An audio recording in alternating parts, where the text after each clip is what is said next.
The wind came howling across the Montana plains like the devil himself was chasing it, carrying snowflakes sharp as broken glass. Eleanor Hayes pulled her thin woolen shawl tighter around her shoulders and pressed her back against the rough bark of a cottonwood tree. But the cold bit through her worn dress just the same. Her fingers, already numb inside her patched gloves, fumbled with the clasp of her carpet bag, the only possession she had left in this world worth calling her own. 25 years old and not a soul to turn to. The thought sat heavy in her chest as she watched the storm clouds gather on the horizon, dark and threatening as her prospects. 3 days ago, she'd been Miss Hayes, the schoolteacher, respected, if not wealthy. Now she was just another woman with nowhere to go, and winter bearing down like a freight train. The school board had gathered in Miller's General Store last Tuesday, their face grim as undertakers. "Budget's been cut again, old mister," Peterson had said, not meeting her eyes. "Territory can't afford to keep a teacher through the winter months." Just like that, her position was gone. The room she'd rented above the bakery went with it. Mrs. Kowalski needed the space for paying tenants. She'd explained with something that might have been sympathy. Eleanor shifted her weight and felt the $3 silver in her pocket clink together, every cent she had to her name. Not enough for passage east, even if she'd had somewhere to go back there. Her family's farm in Ohio had been sold for debts 2 years past, and her intended, Harold Wickham, had made it clear that a penniless teacher was no longer suitable wife material for a man of his standing. The wind picked up again, and she could taste snow in the air. Real snow. The kind that buried a person if they weren't careful. She'd heard the stories travelers found come spring, frozen solid as fence posts. The thought made her stomach clench with something beyond hunger. Through the swirling snow, she could just make out the iron gates of the Caldwell Ranch. Everyone in Bitter Creek knew about Thomas Caldwell's spread, biggest in 3 counties. They said cattle by the thousands, and a house fine enough for any Eastern lady. She'd seen him in town once or twice. A tall man with shoulders broad as an axe handle and eyes the color of winter sky.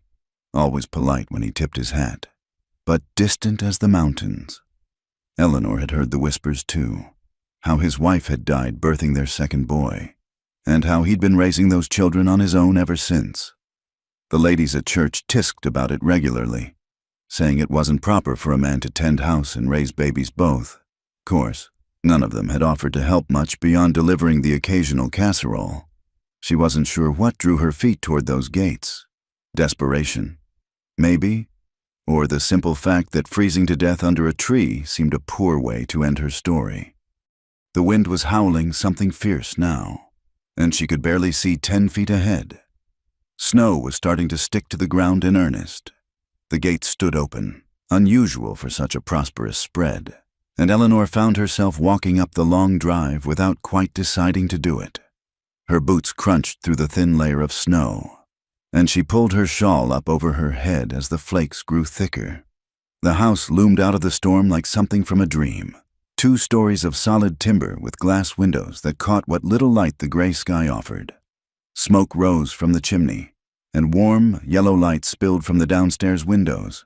It looked like everything she'd lost and everything she'd never had, all wrapped up in one impossible package.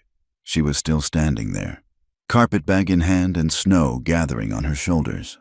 When the front door opened, Thomas Caldwell filled the doorframe like he'd been carved from the same timber as his house. Even from 30 feet away, she could see the surprise in his face when he spotted her. He stepped out onto the covered porch, not bothering with a coat despite the cold. "You lost, miss?" His voice carried easily across the yard, deep and steady as bedrock. Eleanor felt her cheeks burn despite the cold. What was she doing here? What could she possibly say that wouldn't sound like begging? Because that's what she was, a beggar at his gate, hoping for scraps of kindness. The storm came up sudden," she called back, which was true enough, even if it wasn't the whole truth. Thomas Caldwell studied her for a long moment, taking in her threadbare coat and the way she clutched that old carpetbag. His eyes were sharp, the kind that missed nothing. Then he stepped down from the porch and walked toward her, his boots making deep prints in the snow. "You're the schoolteacher," he said when he got close enough to speak without shouting. It wasn't a question. "Was," Eleanor corrected, lifting her chin despite the way her voice wanted to shake. "Position was eliminated this week." He nodded slowly, like this didn't surprise him much. "Figured as much when I saw you walking up the drive with everything you own in that bag." Heat flooded her face again. Was she that obvious? That pathetic? "Storm's getting worse," Thomas continued, glancing up at the sky. "Be a blizzard before long. You got somewhere to be?" The simple question hit her like a physical blow. Somewhere to be, if only it were that easy. "Not particularly," she managed. They stood there in the falling snow, two strangers taking each other's measure. Eleanor could see something working behind those winter blue eyes of his, some calculation she couldn't read. When he spoke again, his words came out careful and deliberate. "I've got coffee on the stove. House is warm. Storm like this, a person could freeze to death before making it back to town." It was an offer, but more than that, it was acknowledgement of exactly how desperate her situation was, delivered without pity or judgment, just practical kindness from one person to another. "That's very generous, Mr. Caldwell, but I couldn't impose—" "You're not imposing." He was already turning back toward the house. "Come on, before we both turn into ice sculptures." Eleanor hesitated for just a moment longer, weighing pride against survival. Pride was a luxury she could no longer afford. She followed Thomas Caldwell toward the warm light spilling from his windows, her feet crunching through snow that was falling faster now, erasing her tracks almost as soon as she made them. The porch was a blessed relief from the wind, and when Thomas opened the front door, the warmth that flowed out felt like salvation itself. Eleanor stepped inside and immediately understood why the ladies in town spoke of this house with such reverence. The entryway alone was bigger than the room she'd been renting, with polished wood floors and a staircase that curved up to the second floor like something from a picture book. But it was what she didn't see that caught her attention. No woman's touch anywhere, no flowers in vases or embroidered cushions on the chairs. The house was clean enough, but stark, functional, like a barn that happened to have nice furniture in it. "Boys," Thomas called out, hanging his hat on a peg by the door. "Come meet our guest."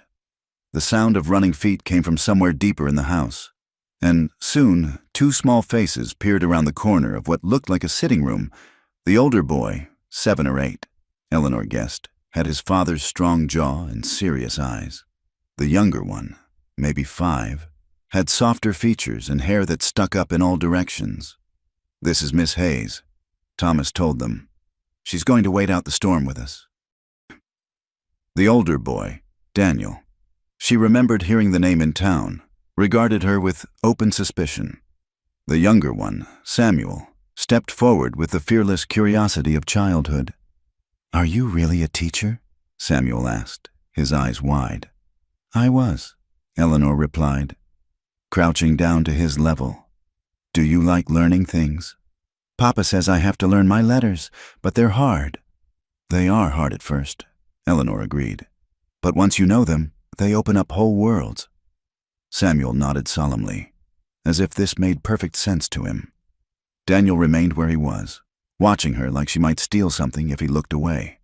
"Coffee's this way," Thomas said, gesturing toward what she assumed was the kitchen. "Boys, you get back to your supper." The kitchen was easily the largest Eleanor had ever seen, with a cook stove that could have heated half the schoolhouse and cabinets that stretched clear to the ceiling. But like the rest of the house, it felt empty somehow. Functional but not lived in, if that made sense. Thomas poured coffee from a pot that had seen better days, the liquid dark as midnight and strong enough to wake the dead. Eleanor wrapped her cold fingers around the tin cup and breathed in the warmth. "Storm's getting worse," Thomas observed, nodding toward the window where snow was now falling in thick, heavy flakes. "Roads'll be impassable by morning." Eleanor stared into her coffee cup, trying to think of something to say that wouldn't sound like the plea it was. She couldn't ask to stay the night. It wouldn't be proper. And besides, she had nothing to offer in return. I heard about the school, Thomas said after a moment. Shame. Children need learning. Not enough to pay for it, apparently. Territories strapped for cash, railroads taking its time getting here, and without easy transport for cattle, tax revenues down. He took a sip of his coffee, studying her over the rim. What'll you do now? The question she'd been dreading. Eleanor set down her cup with hands that trembled slightly. I'm not sure. Look for another position somewhere, I suppose. Where? Such a simple word. But it laid bare the impossible truth of her situation. There were no other teaching positions, not within 100 miles. Not for a woman alone with no family connections and no money for travel. I don't know, she admitted. Thomas was quiet for a long moment, and Eleanor could hear the wind howling around the house, rattling the windows in their frames, somewhere in the distance. She heard one of the boys laugh at something. The sound was bright and warm, a sharp contrast to the storm outside. I've got a proposition for you, Thomas said finally. Eleanor looked up, surprised by the serious tone in his voice. I need a wife, not for romance or any of that foolishness, but for practical reasons. Someone to keep house, help with the boys, make sure there's hot food on the table and clean clothes in the drawer. Winter's coming hard, and I can't manage it all alone. Eleanor stared at him, certain she'd misheard. I beg your pardon? A business arrangement. Thomas continued, his voice steady as if he were discussing the price of cattle. You need shelter and security. I need help running this place. We could make it work. Mr. Caldwell, I hardly know you. What's to know? I'm a decent man who pays his debts and keeps his word. I don't drink to excess or raise my hand to women or children. I own this land free and clear, and I've got money in the bank. You'd want for nothing. Eleanor felt the world tilt around her. This couldn't be happening. Men didn't just propose marriage to women they barely knew, especially not men like Thomas Caldwell. The boys need a mother, he continued. They're good children, but they're running wild without a woman's influence, and He paused, seeming to choose his words carefully. I need a partner, someone I can count on. Outside, the wind shrieked like something alive and angry. Eleanor thought of the $3 silver in her pocket, of the long winter ahead, of the very real possibility that she might not survive it without help. It wouldn't be a real marriage, Thomas added quickly, as if reading her thoughts. Separate rooms, separate lives in many ways. Just two people helping each other through. Eleanor looked around the kitchen, at the empty spaces where a woman's touch should have been. Then she thought of the boys in the next room, growing up without softness or gentle guidance. And she thought of herself, standing at those iron gates with snow falling on her shoulders and nowhere else to go. Why me? She asked quietly. Thomas considered this. You're educated. The boys could use that. You're alone, which means you'd be committed to making this work. And... He paused, then met her eyes directly. You're desperate enough to say yes. The brutal honesty of it took her breath away. No pretty words or false promises. Just the truth, laid out plain as winter morning. I need time to think, Eleanor said. Thomas nodded toward the window, where the snow was now so thick they could barely see the barn. Storm's not going anywhere. Neither are you. Tonight. We can talk more in the morning. He was right, of course. The decision had been made for her by wind and weather and circumstance. She was here for the night whether she liked it or not. The question was what she'd choose come morning. Thomas showed her to a small room on the first floor that had probably been meant for a housekeeper. It was simple but clean, with a narrow bed and a washstand. Better than anything she could afford on her own. As Eleanor sat on the edge of the bed listening to the storm rage outside, she tried to imagine what her life would be like in this house.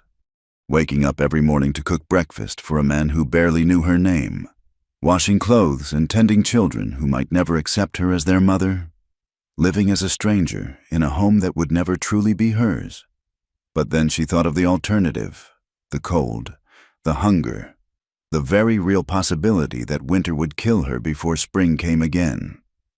Sometimes, survival was the only choice that mattered. Outside, the storm howled on, and Eleanor pulled the quilts up to her chin and tried to imagine what tomorrow might bring. Morning came gray and silent, with a kind of stillness that only followed a real storm. Eleanor woke to the smell of coffee and bacon drifting under her door and the sound of boots moving around the kitchen. For a moment, she forgot where she was. Then the events of yesterday came flooding back, and with them, the weight of the decision that lay ahead. She dressed quickly in her one good dress, a navy wool that had seen better days but was still respectable, and pinned her dark hair back as neatly as she could manage. When she emerged from the small room, she found Thomas standing at the kitchen window, looking out at a world transformed by snow.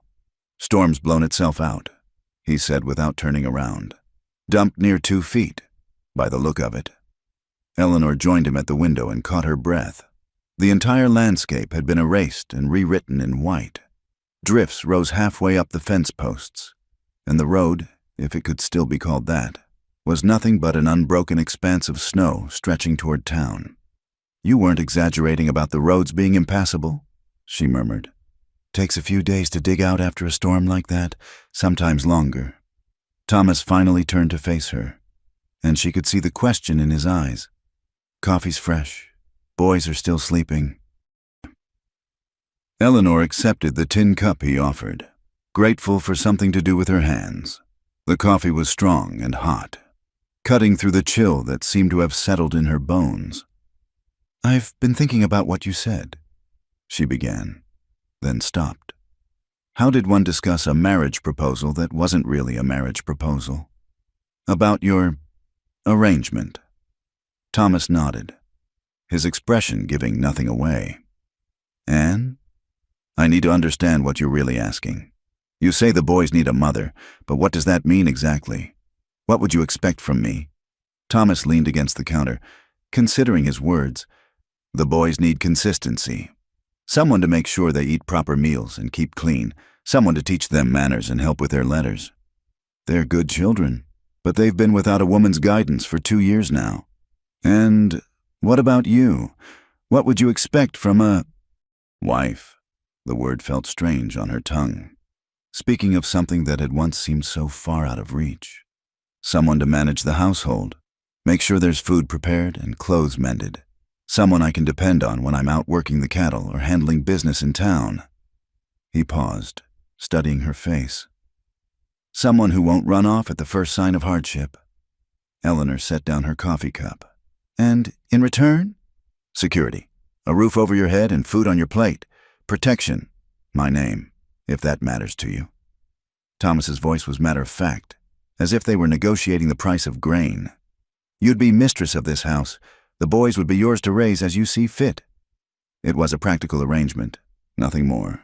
No talk of affection or companionship. Certainly no mention of love. Eleanor found herself oddly relieved by his directness. Even as part of her felt hollow at the clinical nature of it all.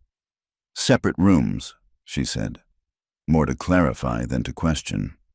"Separate rooms." Thomas confirmed, "You'd have your privacy, and I'd have mine. Unless—" He trailed off, then seemed to think better of whatever he'd been about to say. "Unless what?" "Unless someday we decided different, but that'd be a long way off. If ever, and it'd be your choice as much as mine." Eleanor felt heat rise in her cheeks and looked away. The practical nature of the arrangement was one thing, but the possibility of something more, sometime in the distant future, that was territory she wasn't prepared to explore. Not yet. The sound of small feet on the stairs interrupted the moment, followed by Samuel's voice calling for his father. Thomas moved toward the hallway, but the boy appeared in the kitchen doorway before he could get there, rubbing sleep from his eyes. "Papa, is the lady still here?" "Miss Hayes is still here," Thomas confirmed. "Say good morning." Samuel ducked his head shyly. "Good morning, Miss Hayes. Good morning, Samuel. Did you sleep well?" The boy nodded, then seemed to remember something important. Did you see all the snow? It's up to the windows. I did see it. Quite a lot, isn't it? Papa says we might be snowed in for days and days. Will you stay that long? The innocent question hung in the air like smoke. Eleanor felt Thomas watching her, waiting for her answer. She looked down at Samuel's hopeful face, then past him to where Daniel had appeared in the doorway, still wary but listening intently. I might, Eleanor said carefully, if your father doesn't mind the company. Can you really teach us letters? Samuel asked, bouncing slightly on his toes. I can. Would you like me to? Yes, Daniel says letters are stupid, but I think they're like secret codes. They are very much like secret codes, Eleanor agreed, smiling despite herself. Once you learn them, you can decode any book. She glanced at Daniel, who was trying to look uninterested, but failing. What do you think, Daniel? Would you like to learn some secret codes? The older boy shrugged, but she caught a flicker of curiosity in his eyes. Maybe. Thomas cleared his throat. Boys, go get dressed. Miss Hayes and I need to finish talking. Samuel groaned, but obediently headed for the stairs. Daniel lingered a moment longer, his gaze moving between Eleanor and his father with an expression far too knowing for a child his age. When they were alone again, Thomas poured himself another cup of coffee. They like you? Samuel does. Daniel's reserving judgment. Daniel's protecting himself. He's old enough to remember his mother, old enough to know what it means to lose someone. Thomas stared into his coffee. He's been the man of the house in his own mind since she died. Won't be easy for him to let someone else take over. Eleanor felt a pang of sympathy for the serious little boy. And if I stayed, if we went through with this arrangement, what would happen if it didn't work? If the boys couldn't accept me, or if we found we couldn't... She searched for the right words. Couldn't manage together? Thomas was quiet for a long moment. When he spoke, his voice was careful and measured. I suppose we'd have to figure that out if it happened. But I'm not a man who gives up easy, and I don't think you are either, or you wouldn't have survived this long on your own. It wasn't exactly a comforting answer, but it was an honest one. Eleanor appreciated that more than pretty reassurances that might prove false. The town will talk, she said. A marriage this sudden, under these circumstances, people will assume. People always assume. Question is whether you care what they think. Eleanor had spent her entire life caring what people thought. It was what proper ladies did. But proper ladies also didn't find themselves penniless and homeless with winter closing in. I'd want to continue teaching, she said suddenly. The boys, certainly, but others too. If any wanted learning, I know the school's closed, but there must be children who could benefit from lessons. Thomas nodded. House is big enough. Could set up a proper schoolroom in one of the upstairs rooms. The casual way he accepted her condition surprised her. Most men would have balked at their wife working, even if it was only teaching. You wouldn't mind. Having children coming and going. Might be good for Daniel and Samuel. Give them children their own age to play with.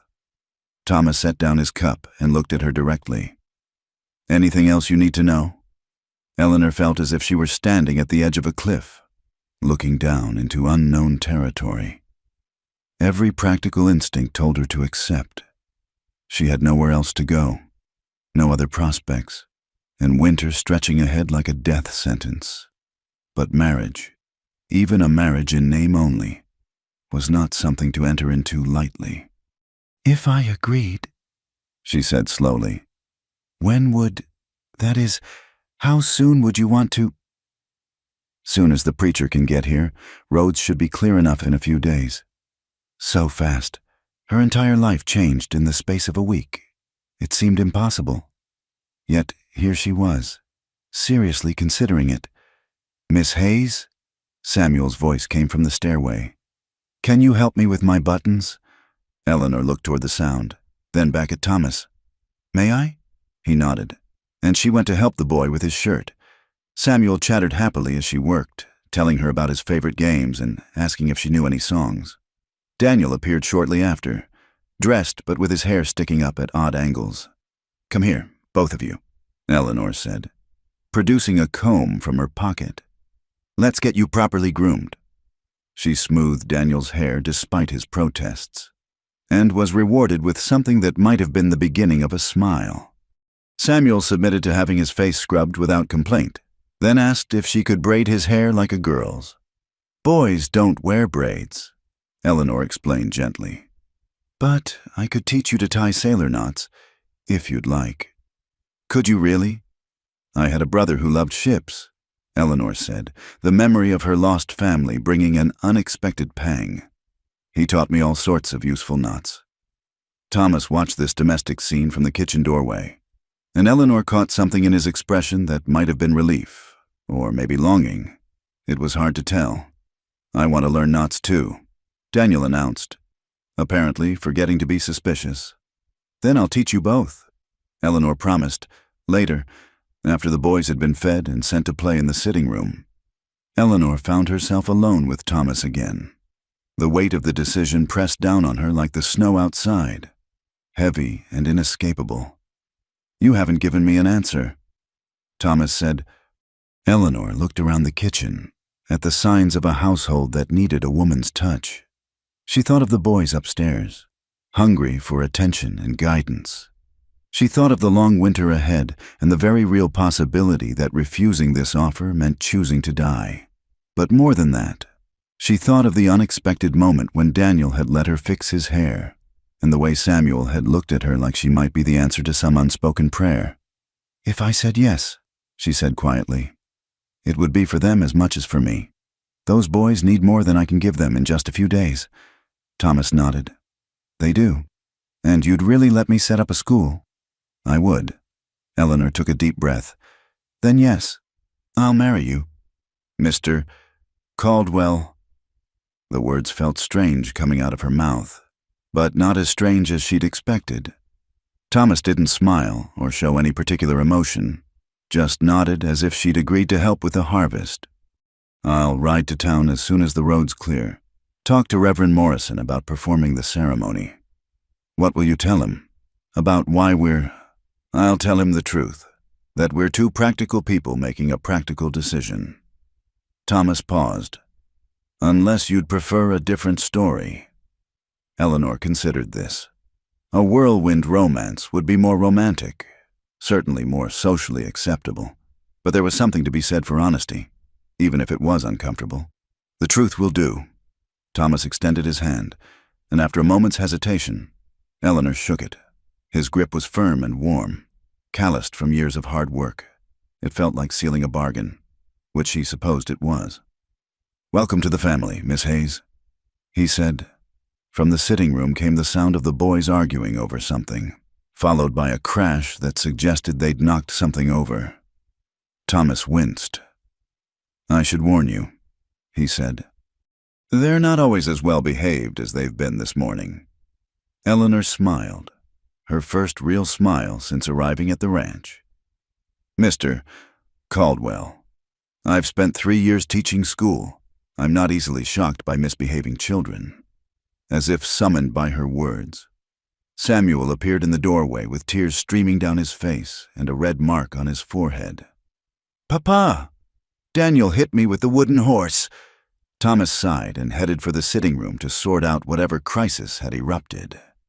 Eleanor followed, already beginning to understand what she'd gotten herself into.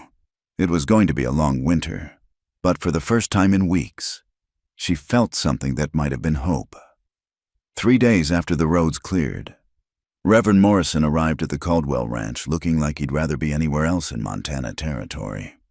The elderly preacher sat stiffly in the front parlor, his Bible clutched in weathered hands, casting disapproving glances between Thomas and Eleanor as if they were wayward children who'd tracked mud through his church.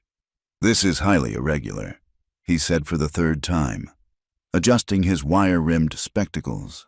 "Marriage is a sacred institution, not a business transaction." Eleanor smoothed her hands over her best dress, the same navy wool she'd worn the morning after the storm, now freshly pressed and adorned with a simple white collar she'd fashioned from an old petticoat. It wasn't much of a wedding dress, but it would have to do. "With respect, Reverend," Thomas said, his voice patient but firm. "The marriage will be legal and binding. The reasons behind it are our own concern." The preacher's lips pursed like he'd tasted something sour. "And the children? What example does this set for young Daniel and Samuel?" "It sets the example that sometimes practical decisions serve everyone better than romantic foolishness," Thomas replied. Eleanor caught a movement in the doorway and saw both boys peering around the corner. Daniel's expression unreadable, and Samuel practically bouncing with excitement. The younger boy had spent the morning asking if Eleanor would really and truly be his new mama after the wedding ceremony, as he called it. "Can we start now?" Samuel called out, apparently tired of waiting. "Boys, go to the kitchen," Thomas instructed. "Mrs. Murphy will give you some bread and jam." Eleanor smiled at that. Mrs. Murphy was the neighbor woman who'd volunteered to witness the ceremony and prepare a simple meal afterward. She was a practical soul who'd taken one look at the situation and declared it sensible enough, much to the Reverend's dismay. Once the boys had reluctantly departed, Reverend Morrison opened his Bible with visible reluctance. "Very well, but I want it understood that I'm performing this ceremony because you've asked it of me, not because I approve of the circumstances." "Understood," Thomas said. The ceremony itself was mercifully brief. Eleanor found herself repeating words that felt strange and foreign on her tongue, promising to honor and cherish a man she'd known for less than a week. Thomas's responses were delivered in the same matter-of-fact tone he used to discuss cattle prices, though his eyes never left her face.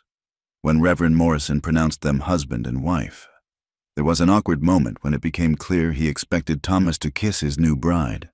Thomas looked at Eleanor, a question in his eyes. She gave an almost imperceptible nod, and he leaned down to press his lips briefly against hers, a chaste, formal kiss that sealed their bargain. "Well, Mrs. Murphy said brightly as the Reverend packed away his Bible. "That's done then. Mrs. Caldwell, welcome to the family." Mrs. Caldwell. Eleanor felt a strange jolt at hearing her new name. She was no longer Eleanor Hayes, the displaced schoolteacher. She was Eleanor Caldwell, wife and mother, mistress of one of the largest ranches in 3 counties. The boys burst back into the room before anyone could say more, Samuel launching himself at Eleanor with such enthusiasm that she nearly lost her balance. "Are you really our mama now?" he asked, his small arms wrapping around her waist. "I suppose I am," Eleanor said, smoothing his unruly hair. Daniel hung back, watching this display with the same wariness he'd shown since her arrival. Eleanor met his eyes over Samuel's head and saw the challenge there, "Prove yourself worthy." His expression seemed to say, after Reverend Morrison and Mrs. Murphy departed, the new family found themselves alone together for the first time. The house felt different somehow, as if the brief ceremony had shifted something fundamental in its foundation. "I'll show you to your room," Thomas said, and Eleanor realized that while she'd been staying in the small housekeeper's quarters, her status as wife, even a wife in name only, required different accommodations. He led her upstairs to a bedroom at the end of the hall, opening the door to reveal a space that was clearly feminine in its furnishings. A delicate writing desk sat beneath the window, and the bed was adorned with a quilt worked in shades of blue and yellow. It was beautiful, but there was something heartbreakingly still about it, as if it had been waiting for someone to bring it back to life. "This was," Eleanor began, then stopped. "My wife's room, Margaret's room." Thomas's voice was carefully neutral. "I thought you might prefer it to the one downstairs. More privacy up here." Eleanor stepped inside, running her fingers along the edge of the writing desk. She could almost feel the presence of the woman who had once sat here, perhaps writing letters or tending to household accounts. It felt like trespassing. "I don't want to disturb anything," she said quietly. "The room needs to be lived in." Thomas replied, "Margaret's been gone 2 years. Time it served its purpose again."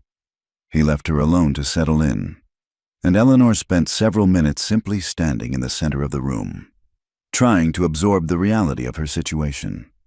This was her space now, her sanctuary in a house full of strangers who were now her family. She unpacked her few belongings, hanging her dresses in the wardrobe beside gowns that had belonged to another woman. Margaret Caldwell had clearly favored fine fabrics and elegant cuts, silk dresses and wool coats that spoke of comfort and prosperity. Eleanor's simple cotton and wool garments looked shabby by comparison. From the window, she could see the barn and the corral where several horses grazed. Beyond that, the land stretched away toward distant mountains, vast and unforgiving. It was beautiful in its own harsh way, but it also emphasized how isolated they were out here, how dependent on each other for survival. A soft knock at the door interrupted her thoughts. "Come in," she called. Samuel's head appeared around the door frame. "Papa says supper's ready. He made beans and bacon." Eleanor smiled. "That sounds wonderful. I'll be right down." She followed the boy downstairs to find the kitchen transformed from the stark, functional space she remembered. Someone, Mrs. Murphy, she assumed, had set the table with proper dishes and had even found a small vase for some late-blooming wildflowers. It was a small touch, but it made the room feel more welcoming. Thomas was at the stove, dishing up their simple meal with movements that spoke of long practice. He'd shed his jacket and rolled up his sleeves, and Eleanor was struck by how domestic he looked. Nothing like the imposing figure she'd first encountered. "Smells good," she said, taking a seat at the table. Daniel was already seated, picking at his food with a little enthusiasm. Samuel chattered happily about everything and nothing, clearly delighted by the novelty of having a woman at their table again. "Mrs. Murphy said you might teach us our letters properly now," Samuel announced between bites of beans. "She said real teachers know all sorts of things. I do know quite a few things." Eleanor agreed. "Would you like to start tomorrow?" "Can we?" Samuel turned to his father with pleading eyes. Thomas nodded. If your new mama thinks you're ready." The word mama seemed to catch in his throat slightly, and Eleanor felt a pang of sympathy. This arrangement was as strange for him as it was for her. Perhaps stranger. At least she was only taking on a new role. He was watching his children attach themselves to a replacement for someone irreplaceable. "I think we could start with simple words," Eleanor said. "Things you see every day. Horse, barn, sky." "What about my name?" Samuel asked eagerly. "Especially your name." Daniel finally looked up from his plate. "I already know some letters," he said quietly. "Do you? That's wonderful. Perhaps you can help me teach Samuel." Something shifted in Daniel's expression. Surprise. Maybe that she would acknowledge his knowledge rather than dismissing it. It was a small crack in his defensive wall, but Eleanor filed it away as progress. After supper, while Thomas tended to evening chores in the barn, Eleanor found herself alone with the boys in the sitting room. She'd brought down one of her few books, a collection of simple stories, and was reading aloud when she became aware of how intently both children were listening. "You read different than Papa," Samuel observed when she paused. "Different how?" More like the words have feelings." Eleanor smiled. "Words do have feelings, in a way. The trick is learning to hear them." "Read more," Daniel said, and it was the first time he'd made a direct request of her. She continued reading until Thomas returned, stamping snow off his boots and hanging his coat by the door. He stood in the doorway of the sitting room for a moment, watching this domestic scene, and Eleanor wondered what he was thinking. "Time for bed, boys," he said finally. There was the usual chorus of protests and negotiations, but eventually both children were herded upstairs to wash and change into their night clothes.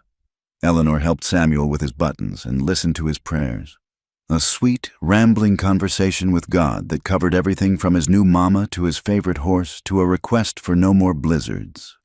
Daniel was more reserved, accepting her help but offering little conversation. When she tucked the blankets around him, however, he looked up at her with something like curiosity. "Are you really going to stay?" he asked quietly. "I really am," Eleanor promised. "Even when it gets hard. Papa says winters here are terrible hard." Eleanor thought of all the hard things she'd already survived: the loss of her family, the dissolution of her engagement, the months of uncertainty and want. "I think I can manage hard," she said. Something in her tone must have convinced him, because Daniel nodded and settled back against his pillow. "Good," he said simply. When Eleanor came back downstairs, she found Thomas in the kitchen, cleaning up the supper dishes. She picked up a dish towel and began drying without being asked. They worked in comfortable silence for several minutes before Thomas spoke. "They like you." "Samuel does. Daniel's still deciding. Daniel's been the man of the house too long. He's forgotten how to be a child." Eleanor dried a plate thoughtfully. "Maybe that's not entirely a bad thing. Children who've had to grow up fast often turn into strong adults." "Maybe, but I'd like him to have some childhood left, if possible." It was the most personal thing Thomas had shared with her, this wish for his son's happiness. Eleanor felt something warm unfurl in her chest. Not romantic feeling, exactly, but something like partnership, like they might actually be able to do this together. "I'll do my best to help with that," she said. Thomas nodded, hanging up the dish rag. "I'll be up early tomorrow. Cattle need checking, and there's fence to mend before the next storm hits." "What time should I have breakfast ready?" 5:30, if that's not too early." Eleanor had been rising at 5:30 for years as a school teacher. "That's fine. Boys usually eat around 7. Samuel likes his eggs soft. Daniel likes his firm. Both of them will eat anything sweet you put in front of them, but don't let them fill up on it or they'll be sick." These domestic details felt both ordinary and momentous. She was learning the rhythms of her new family, the small preferences and habits that would shape her days. "I'll remember," she said. Thomas seemed to realize he was giving her instructions like she was a hired hand rather than his wife, because he paused and looked at her directly. "Eleanor, Mrs. Caldwell, this is your house now, too. You don't need permission to change things or do what you think best." It was a generous gesture, and Eleanor appreciated it more than she could say. "Thank you. That means a great deal." They stood there in the kitchen for a moment, two people who were now bound together by law and circumstance, trying to figure out how to navigate this strange new territory. Finally, Thomas cleared his throat. "I should let you get settled. Tomorrow will be a long day." "Good night, Mr. Caldwell." "Thomas," he corrected gently. "We're married now, after all." "Good night, Thomas." Eleanor climbed the stairs to her new room, Margaret's room, and prepared for bed. As she brushed her hair in front of the vanity mirror, she caught a glimpse of her reflection and was surprised by what she saw. The woman looking back at her didn't look defeated or desperate. She looked determined, ready for whatever came next. Outside, the wind was picking up again, rattling the windows and reminding her of how quickly the weather could change out here. But inside, the house felt solid and warm, safe. She'd made her choice and spoken her vows. Tomorrow would bring new challenges, learning the rhythm of ranch life, winning over a wary little boy, figuring out how to be a wife without truly being a wife. But tonight, for the first time in months, Eleanor Caldwell fell asleep in a bed that belonged to her, in a house where she had a right to be. It wasn't the life she'd dreamed of as a girl, but it was a life. And maybe, just maybe, it could be a good one. The first week of Eleanor's marriage passed in a blur of small discoveries and careful navigation. She learned that Thomas took his coffee black and strong, that Samuel was afraid of thunderstorms, but not blizzards, and that Daniel had taught himself to read simple words by studying the labels on canned goods in the pantry. She learned that the kitchen stove had a temperamental damper that required coaxing, and that the upstairs floorboards creaked in a specific pattern that could wake the boys if she wasn't careful walking to her room at night. What she didn't learn was anything meaningful about the woman whose place she had taken. Margaret Caldwell remained a carefully guarded mystery. Her clothes still hung in the wardrobe. Her hairbrush still sat on the dressing table with a few strands of auburn hair caught in its bristles. But no one spoke of her. It was as if the family had collectively agreed that mentioning the dead would somehow make Eleanor's presence less legitimate. The silence around Margaret became more pronounced on the 8th day of Eleanor's marriage, when she discovered Daniel sitting on the floor of what had once been a nursery, clutching a small wooden horse and staring at a portrait that had been turned to face the wall. Eleanor hesitated in the doorway, unsure whether to intrude on what was clearly a private moment. The room was thick with dust and abandonment. Baby furniture covered with sheets like ghosts of a life that might have been. "She made this for me," Daniel said quietly, not turning around. He held up the wooden horse, its paint worn smooth by small hands. "Before Samuel was born, she said every boy needed a good horse to ride." Eleanor stepped carefully into the room. "It's beautiful workmanship. She could make all sorts of things, toys and quilts and—" His voice caught. "She was making a cradle for the baby that didn't come." The weight of that simple statement settled over Eleanor like a shroud. Another baby. Another loss that no one had mentioned. "She died having Samuel," Daniel continued, still staring at the overturned portrait. "But there was supposed to be a baby sister too. They both died." Eleanor felt her throat tighten. She'd known that childbirth had claimed Margaret Caldwell, but she hadn't known about the other child. The twin loss explained so much. Thomas's carefully controlled grief, the way the boys seemed to carry an extra weight of sadness, the absolute silence around their mother's memory.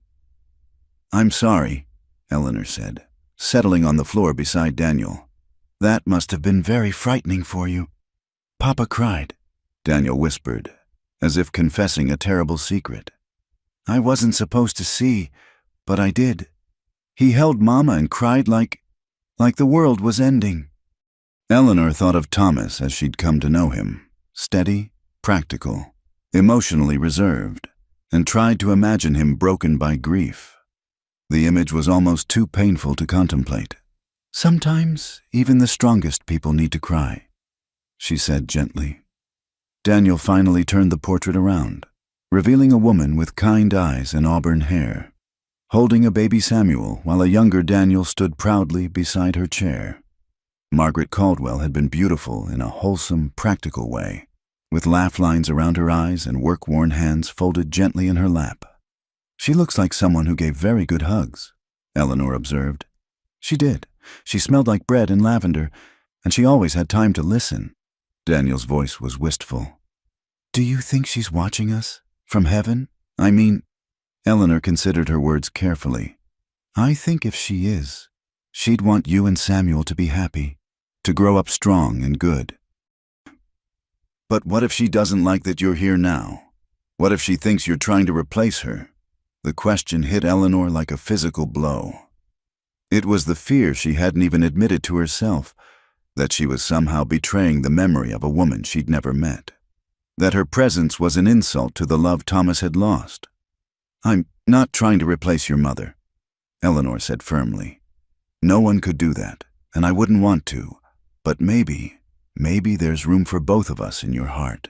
Your mother for the love you'll always carry, and me for whatever new kind of caring we might build together."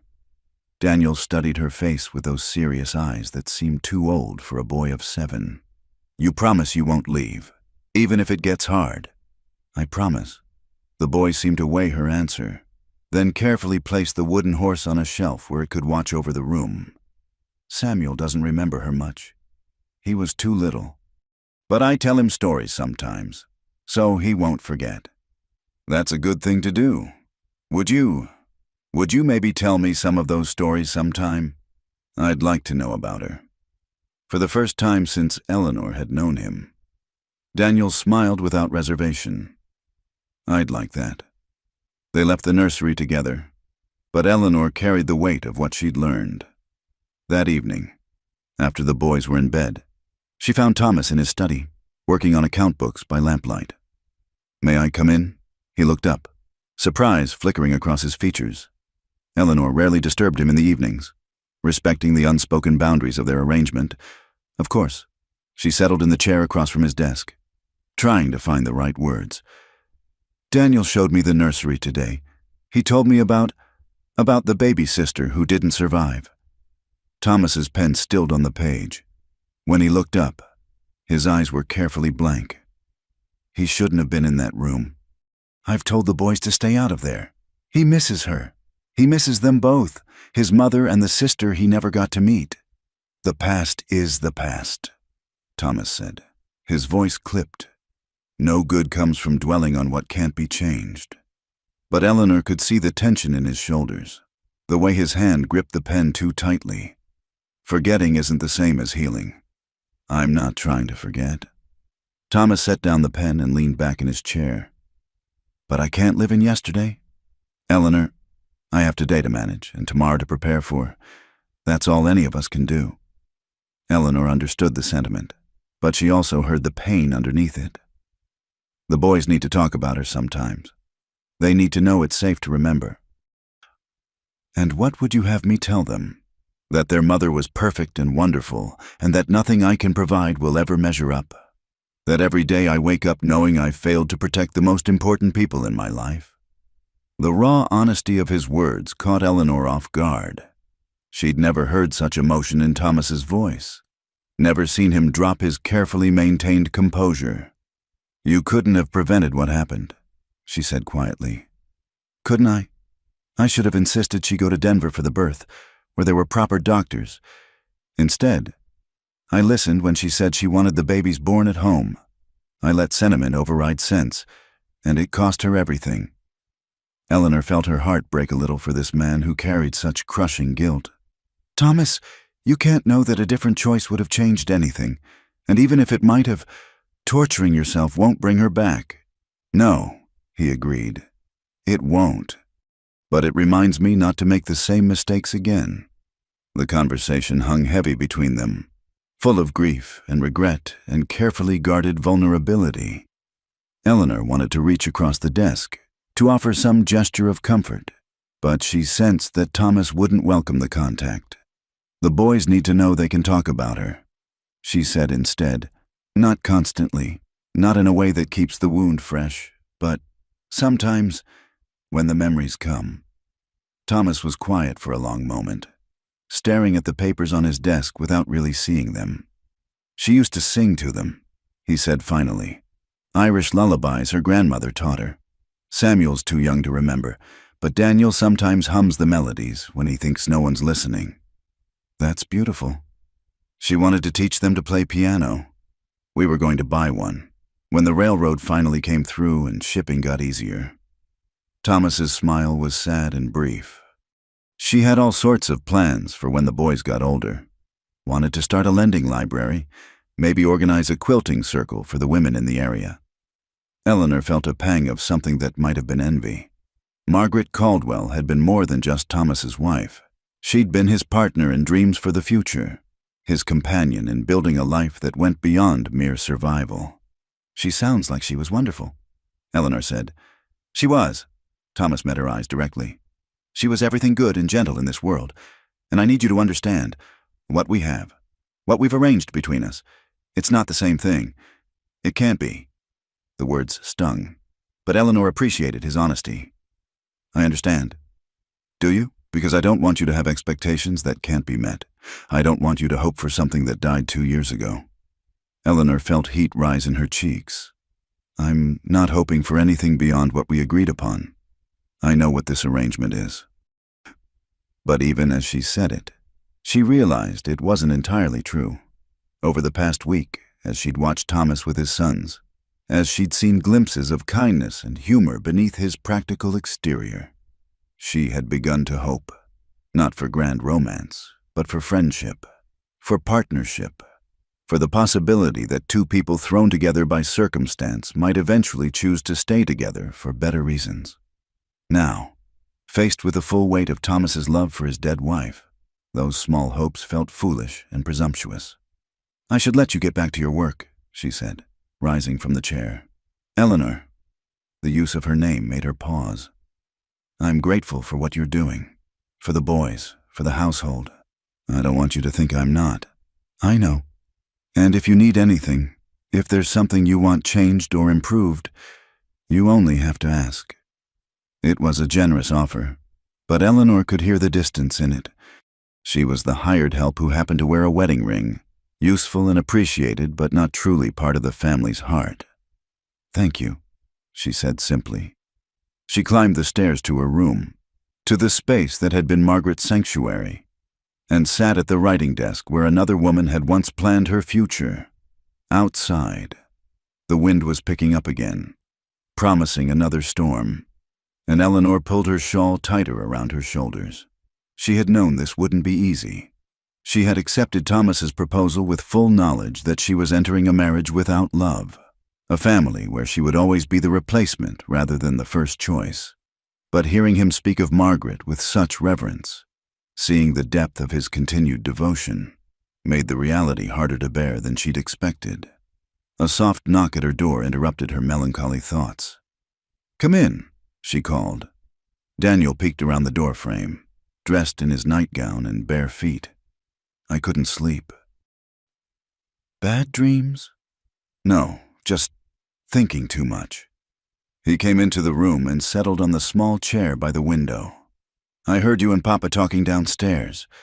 Eleanor felt a stab of concern. "What did you hear?" "Enough." Daniel's expression was serious beyond his years. "Papa told you about the baby, didn't he? About how Mama died?" "He did. He blames himself. I heard him tell Mr. Murphy that once, when he thought I was asleep, but it wasn't his fault." The boy's loyalty to his father was touching, but Eleanor suspected that Thomas's guilt ran deeper than outside reassurances could reach. "Sometimes people blame themselves for things they couldn't control," she said carefully. "It's a way of trying to make sense of senseless things." "Do you blame yourself for things?" The question caught Eleanor off guard with its directness. "Sometimes." "Like what?" Eleanor considered how much honesty was appropriate for a 7-year-old. "I used to blame myself for my family losing our farm back in Ohio. I thought if I'd been smarter or worked harder, maybe I could have helped save it. But you were just a girl then." "I was, but feelings don't always make sense." Daniel nodded solemnly. "I used to think that if I'd been better, if I hadn't fought with Samuel so much or tracked mud in the house, maybe Mama wouldn't have died." Eleanor's heart clenched. "Oh, Daniel, your mother's death had nothing to do with anything you did or didn't do." "I know that now, mostly." He looked out the window at the darkening sky. "But sometimes the bad thoughts come back anyway." Eleanor wanted to gather this serious little boy into her arms, to promise him that the bad thoughts would go away if she just held him tight enough. Instead, she said, "That's normal. Grief is like weather. Sometimes it's sunny, and sometimes storms blow through. The important thing is to remember that storms always pass." "Is that why you married Papa? Because of our storm?" The boy's perception was startling. "Partly," Eleanor admitted. "We all needed shelter from different kinds of storms." Daniel was quiet for a moment, then asked, "Do you think you'll ever love us? Really love us? Not just take care of us?" The question pierced straight through Eleanor's carefully maintained composure. "Oh, Daniel, I already do." The words surprised her with their truth. Somewhere in the past week, between helping with buttons and reading bedtime stories and listening to small confidences, she had indeed begun to love these children, not as a replacement for their mother, but as themselves, 2 brave little boys trying to make sense of a world that had taken too much from them too young. "Really?" Daniel's eyes were bright with hope. "Really? Even though we're not really your children?" "Love doesn't work that way," Eleanor said gently. "Love isn't about sharing blood or even sharing a name. It's about caring for someone's happiness and wanting to be part of their story." Daniel considered this with the gravity he brought to all important matters. Finally, he nodded.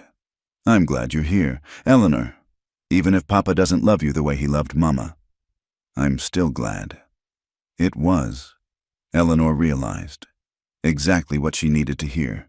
Not a promise of the love she couldn't have, but an acknowledgement of the love she could earn, the love she was already earning, one small moment at a time.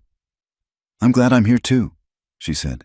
"Now, let's get you back to bed before your father finds us conspiring in here." As she tucked Daniel into his bed for the second time that night, Eleanor felt something settle into place inside her chest. She might never have Thomas's heart, that belonged to a ghost she could never compete with. But she could have his respect, his partnership, and the love of his children. For now, that would have to be enough. The first test came on a Sunday morning 3 weeks after the wedding, when Thomas announced that they would attend church services in town. Eleanor felt her stomach twist with nerves as she helped the boys into their best clothes, knowing that this would be her first public appearance as Mrs. Thomas Caldwell. She chose her navy dress again, still her finest garment, and pinned her hair back severely, trying to look as respectable as possible. In the mirror, she saw a woman who looked older than her 25 years, marked by recent hardships but determined to hold her head high. The ride to town was quiet, the wagon wheels crunching through snow that had refrozen overnight into icy ruts. Daniel sat beside his father on the driver's bench, while Eleanor rode in the back with Samuel, who chattered excitedly about seeing his friends at church. She wished she could share his enthusiasm. Bitter Creek's church was a simple wooden building with a bell tower that could be heard for miles across the prairie. As their wagon approached, Eleanor could see other families arriving, their breath forming clouds in the cold air as they greeted each other with the easy familiarity of people who'd known each other for years. The conversations stopped when the Caldwell wagon pulled up. Eleanor felt the weight of every gaze as Thomas helped her down from the wagon. She could hear the whispers starting before her feet even touched the ground, sharp, sibilant sounds that carried on the winter air like the hiss of snakes. Quick work, wasn't it? Poor Margaret, not cold in her grave. Schoolteacher thinks she's landed herself quite a prize. Eleanor lifted her chin and took Samuel's hand, following Thomas toward the church doors. The crowd parted before them like water, conversations resuming in hushed, urgent tones as they passed. Inside the church, the scrutiny was even more intense. Eleanor could feel eyes following their every movement as they made their way to the Caldwell family pew, the same pew where Margaret had once sat, holding her babies and singing hymns in a voice that people still remembered fondly. Mrs.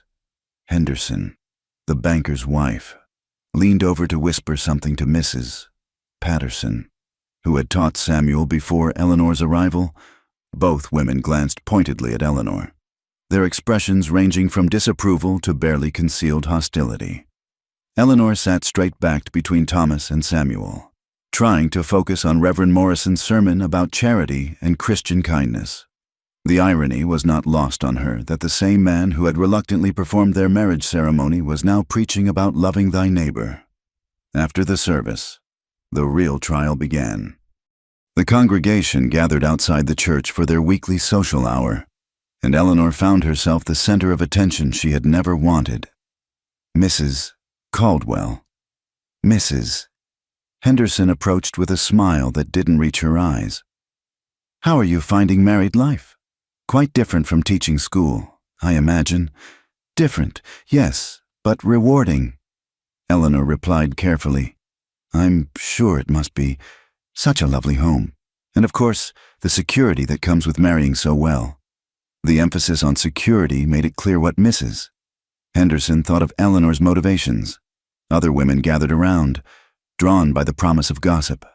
Eleanor recognized most of them from her teaching days, when they had been polite, if not particularly warm. Now their manner was distinctly chilly. It must be difficult, Mrs. Patterson said with false sympathy, stepping into dear Margaret's shoes. She was so beloved by everyone who knew her. Margaret was certainly special, Eleanor agreed, refusing to take the bait. Oh, she was more than special. Mrs. Jenkins chimed in. She was practically a saint, the way she cared for everyone in the community, always bringing soup to the sick and helping with the birthing. Why, when my youngest was born, Margaret sat with me for 3 days straight, barely sleeping.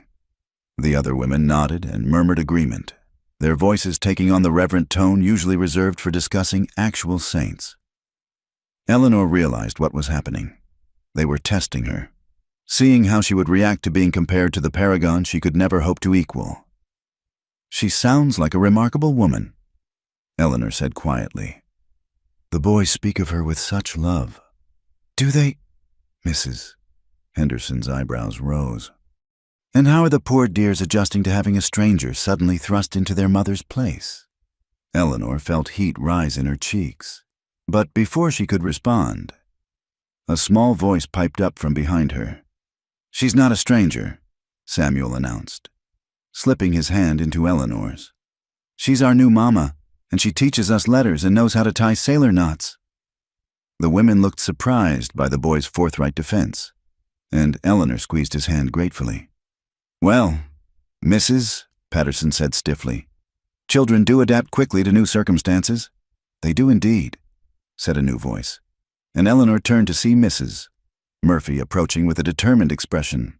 And speaking of adaptation, Eleanor here has done wonders with those boys. You should see how well behaved they are now, and how much young Samuel has learned in just a few weeks. Eleanor felt a rush of gratitude for the older woman's support. But Mrs. Henderson was not deterred. Oh, I'm sure Mrs. Caldwell is adequate in her domestic duties. It's just that some of us remember when this family was the heart of our community. Margaret organized the church socials, led the ladies' auxiliary, coordinated help for families in need. Such big shoes to fill. The challenge was unmistakable, Eleanor was being told, in front of half the congregation, that she was expected not just to be Thomas's wife and the boy's mother, but to take on all of Margaret's community roles as well, roles for which she had no training and even less confidence. I'm sure Eleanor will find her own way to contribute, Mrs. Murphy said firmly. Every person brings different gifts to a community. Of course, Mrs. Henderson agreed with a smile sharp as winter wind. Though we do hope those gifts will be substantial. The Caldwell family has always been so generous with their time and resources. Eleanor felt trapped between competing expectations. If she tried to fill Margaret's role, she would inevitably fall short and be criticized for it. If she didn't try, she would be condemned for being selfish and inadequate. Either way, she couldn't win. Mrs. Caldwell. Reverend Morrison approached, saving her from having to respond immediately. Might I have a word? Eleanor followed the preacher a few steps away from the cluster of women, grateful for the reprieve even though she suspected his conversation wouldn't be any more comfortable. I wanted to speak with you about the children's religious education, he said, his tone carefully neutral. Margaret was very involved in their spiritual development. I trust you plan to continue that tradition? Of course, Eleanor replied. I've been reading Bible stories with them in the evenings. Good, good. And the church school? Margaret had started a Sunday school program for the younger children. The ladies were hoping you might take that on. Eleanor felt the weight of expectation settling on her shoulders like lead. I'm not sure I'm qualified for that responsibility. Reverend, perhaps one of the other ladies. But you are a trained teacher, he pressed. Surely that makes you the most qualified person in the community for such work. Before Eleanor could respond, a commotion near the church steps drew everyone's attention. Daniel had apparently gotten into some kind of altercation with Billy Henderson, Mrs. Henderson's son, and the two boys were facing off with fists raised. Thomas strode over quickly, taking Daniel by the shoulder. What's going on here? He said my new mama was just a gold digger, Daniel burst out, tears of anger streaming down his face. He said she only married you for money and doesn't really care about us. Eleanor felt the blood drain from her face as every conversation in the churchyard stopped. The silence stretched taut as a bowstring, while Thomas looked from his son to Billy Henderson to the ring of adults watching the drama unfold. Billy, Thomas said quietly, his voice carrying clearly in the stillness. I think you owe my wife an apology. I was just repeating what I heard. Billy mumbled, glancing nervously at his mother. Then perhaps, Thomas continued, his gaze moving deliberately to Mrs. Henderson. You need to be more careful about what you listen to. Mrs. Henderson's face flushed red. Mr. Caldwell, I hardly think it's appropriate to blame a child for... I'm not blaming the child. Thomas cut her off. I'm suggesting that adults should consider their words more carefully when little ears are listening." The rebuke was gentle but unmistakable, and Eleanor saw several people look away uncomfortably. She realized that Thomas was defending not just her honor, but the family they had built together, fragile though it might be. Samuel, who had been watching this exchange with wide eyes, suddenly stepped forward. "My mama does too care about us," he announced to the assembled crowd. "She makes our breakfast every morning and reads us stories, and she fixed my torn shirt without even being asked. And she promised she won't leave us, even when things get hard." The simple, heartfelt declaration from a 5-year-old carried more weight than all the adult posturing. Eleanor saw several faces soften, and Mrs. Murphy wiped what might have been a tear from her eye. Daniel, apparently inspired by his little brother's courage, stepped up beside Samuel. "And she's teaching us to read properly, and she knows all about numbers and history, and she makes Papa smile sometimes, real smiles, not just polite ones." This last observation seemed to surprise Thomas himself, who looked down at his older son with something like wonder. Eleanor felt her throat tighten with emotion at the boy's loyal defense. Mrs. Henderson, clearly realizing that the tide had turned against her, attempted to salvage the situation. "Well, of course the children are fond of their new stepmother. Children are naturally adaptable." "They are," agreed Mrs. Wilson, one of the quieter church ladies who rarely involved herself in gossip. "But children are also honest about what they see. If they say Mrs. Caldwell cares for them, then she does." Other voices began to murmur agreement, and Eleanor realized that the boy's spontaneous defense had accomplished what all her careful politeness could not. They had vouched for her character in terms that no one could argue with. "Perhaps," suggested Mrs. Murphy with pointed cheerfulness, "we should be welcoming Mrs. Caldwell to our community instead of making her feel like she has to prove herself worthy of it." There were nods and murmurs of agreement from the crowd, and gradually, the tension began to dissipate. People started returning to their normal conversations, though Eleanor noticed several women making a point of speaking to her with genuine warmth for the first time. As they walked back to the wagon, Thomas fell into step beside her. "I'm sorry about that," he said quietly. "Some people have too much time and too little sense."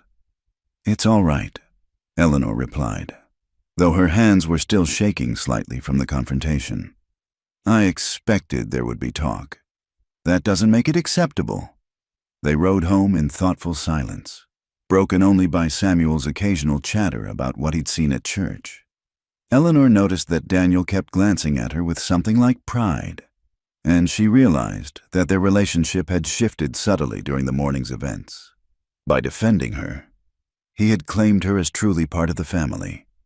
That evening, after the boys were in bed, Eleanor found herself in the kitchen with Thomas, both of them unusually quiet as they completed their nightly routine. "Thank you," she said finally, "for standing up for me today. For us." Thomas paused in his dish drying. "You're my wife. Those are my children. What affects you affects all of us." It was a practical statement, but Eleanor heard something warmer underneath it. "The boys were very brave today." "They were, and very honest." Thomas set down the dish towel and looked at her directly. "Do I really smile more now? Real smiles?" Eleanor felt heat rise in her cheeks. "Sometimes, when you're not thinking about it." Thomas considered this. "I hadn't realized." "It's not a bad thing," Eleanor said quickly. "It just means you're settling into this new life we're building." "We," Thomas repeated, as if testing the word. "Yes, I suppose we are building something together, aren't we?" Eleanor nodded, not trusting her voice. It wasn't love, not yet, and maybe never would be. But it was partnership and respect and the beginning of something that felt like family. Outside, the wind howled around the house, but inside, the warmth held steady. They had weathered their first real test as a family, and they had come through it together. That was something to build on. The trouble started with missing cattle. Thomas noticed it first during his weekly count, 20 head short from the north pasture. With no sign of them having wandered off through broken fence or open gates, the missing animals were some of his best breeding stock, worth more than most families saw in a year. Could be wolves, suggested Jake Morrison, Thomas's most trusted ranch hand, though his tone suggested he didn't believe it himself. Been a hard winter, maybe they're getting desperate. Thomas studied the trampled ground where the cattle had been. Wolves don't cut fence wire, Jake, and they don't drive cattle in organized groups toward the railroad. Eleanor overheard this conversation from the kitchen window, where she was preparing the midday meal. A chill that had nothing to do with the February weather settled in her stomach. She'd heard stories about cattle rustlers, about families who'd lost everything to organized thieves who could disappear into the vast wilderness with stolen herds. That evening, Thomas called a meeting with his ranch hands. Eleanor listened from the hallway as the men gathered in the front parlor, their voices low and serious. "It's not just us," reported Miguel Santos, a quiet man who handled the horses. "Talked to Henderson's foreman in town yesterday. They've lost cattle too, and the Johnson place up north. They're missing near 50 head. "Anyone see anything suspicious?" Thomas asked. "Stranger's been asking questions in town," Jake offered. Well-dressed fellow claiming to be a cattle buyer, but he was asking mighty specific questions about who owned what land and how many men each ranch employed. Eleanor felt her blood chill. This wasn't random theft. It was reconnaissance. "There's something else," Miguel said quietly. "That fellow, he was asking about the railroad survey too. Wanted to know which route they'd finally decided on." Thomas was silent for a long moment. Eleanor could practically hear him thinking, calculating the implications. "The railroad," he said finally. "Someone wants our land for the railroad." The pieces began falling into place. The cattle theft wasn't just about the animals. It was about weakening the ranch financially, making it harder for Thomas to hold on to his property. Someone was trying to force him to sell. "What do we do?" asked young Peter Walsh. "Barely 18 and new to ranch work. We watch, we wait, and we protect what's ours," Thomas replied grimly. Eleanor retreated to the kitchen before the men emerged, but her hands shook as she cleaned the supper dishes. She'd come here for safety, for security, and now it seemed even this refuge was under threat. The next morning brought more bad news. Thomas returned from checking the eastern pastures with a face like granite. "They hit us again last night," he announced. 15 more head, and they killed one of my bulls rather than try to drive it." Eleanor felt sick. The senseless cruelty of killing an animal they couldn't steal spoke to a deeper malice than simple greed. "Why would they do that?" Daniel asked. He and Samuel had been listening with the intense attention children paid to adult troubles they didn't fully understand. "To send a message," Thomas replied carefully. "Some people think they can take what doesn't belong to them." But Eleanor could see the worry in his eyes, the way his jaw tightened when he thought no one was looking. This was more than cattle rustling. This was a campaign of intimidation. The campaign escalated 3 days later. Eleanor was in the kitchen preparing bread when she heard shouting from the yard. She looked out to see Jake Morrison stumbling toward the house, his shirt dark with blood, supported by Miguel Santos. Without thinking, Eleanor ran outside, her heart pounding. "What happened?"